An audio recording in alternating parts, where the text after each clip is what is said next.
Alakazam!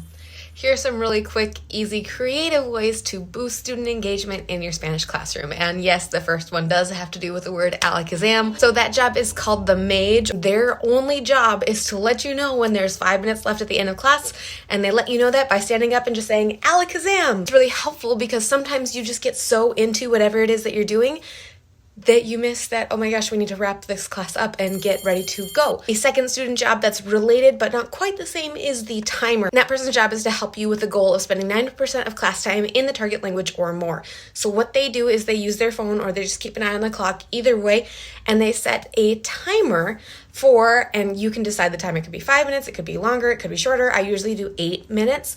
And when their timer goes off, they stand up and they let you know that it's been that 8 minutes of time, and that's when we usually transition into a brain break. This isn't a job that I do every single day, but definitely on storytelling and story asking days, and it just helps kind of have that time to reset.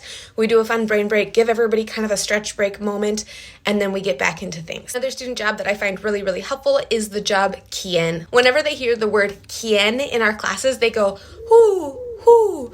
And I learned that one at a conference somewhere, and it's silly, but it definitely helps them connect. Quien means who. I also have a note taker on storytelling days and story asking days. That's exactly what it sounds like. I also have an artista, very similar to the note taker. Their job is just to illustrate whatever it is that's happening in the story. Usually I staple the notes and the artista's papers together and put it in the absent folder. Okay, this next one is probably the most highly coveted job, and it's called the No English Enforcer. And basically all that it is if I start speaking in English, they get to count to 5, and if I'm still speaking English at the end of their 5 count, they throw a ball of crumpled up paper at me to remind me to get back on track.